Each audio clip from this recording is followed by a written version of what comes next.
Kristen's arm across her back, which is a two-step process where she comes up here and across here. A little bit awkward doing that.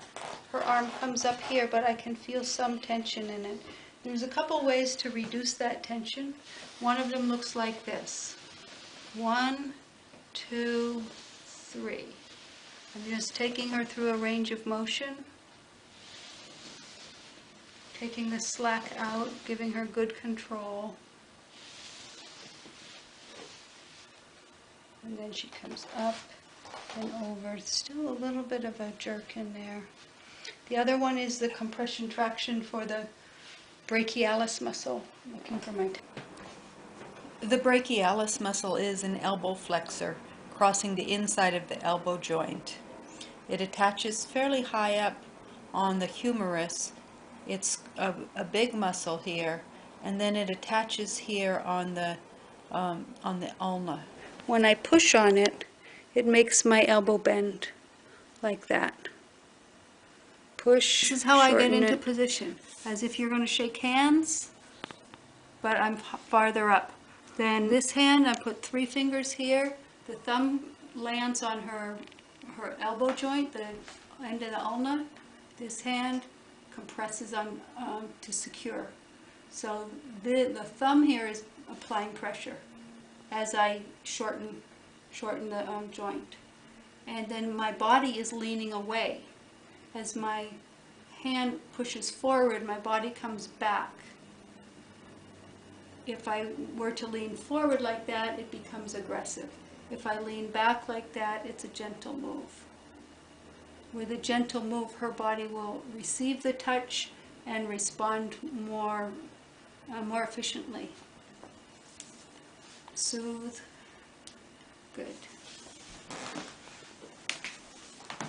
So now I just did that brachialis release, and then I placed her arm back on the table, and I'm going to lift and put her over here. And she is still having a bit of a jerk. So I'm going to come up to her supraspinatus muscle. The supraspinatus muscle lies in the fossa above the spine of the scapula. It joins with the other rotator cuff muscles to insert into the head of the humerus.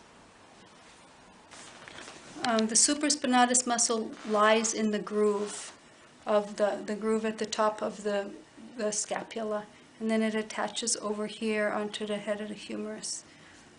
So I've put a towel over her shoulder to create softness. Take a breath in, Kristen, and exhale. So I'm compressing that supraspinatus and release. Take a breath in. Notice how my hips move away. Pause. My joints in my arm are stacked. Then optionally I can lean in just a little bit at the end. Then release gently. One more. Take a breath. And exhale. See how I'm reaching out of my shoulder joint till I get a pause place, and then optionally I can lean in just a little bit, and release comes from my hips. Now let's try this arm across the back again. Yes, no jerk in there now.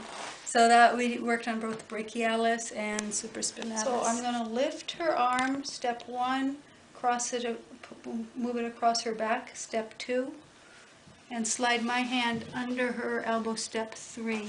Notice how my elbow is down on the table here. I'm going to add just a little bit of cream in here. So I'm just going to warm up this part of her back right here, and then slide forward. And the easy way, or the basic way, is just to slide forward and back in a long stroke there. To do a little more work, I can slow it down, and I'm doing a little compression on each rib there. What's harder to see is that this hand is doing some work. Every time I push down with this hand, the fingers on this hand push up right on her clavicle.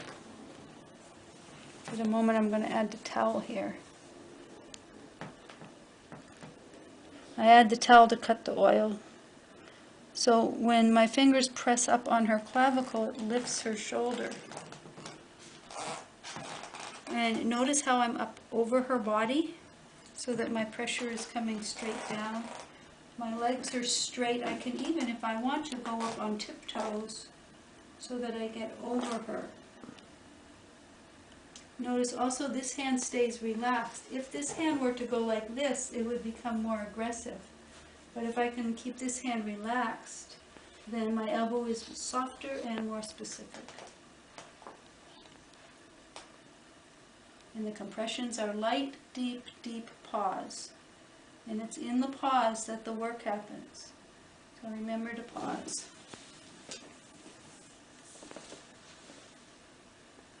And her shoulder quite nicely goes in a circle. Imagine for a moment, bring your attention to her clavicle. Notice how it's moving in a circle. It's anchored right there to the sternum and the top rib. And that clavicle moves in a circle. The scapula free floats over the ribs. So that's a free floating scapula. And the whole shoulder girdle hangs off of T1 right here. There's T1 vertebrae, and then off either side, that's the top rib.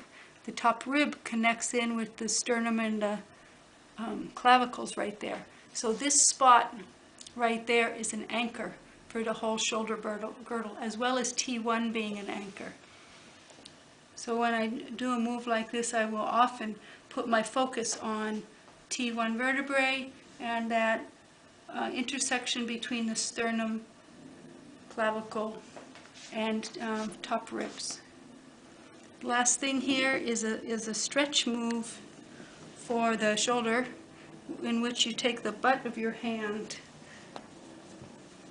inside, right in this angle here, and then I'm going to take and pull with both my top hand and my bottom hand, pull the shoulder out this way. And I'm adding the towel to cut the oil.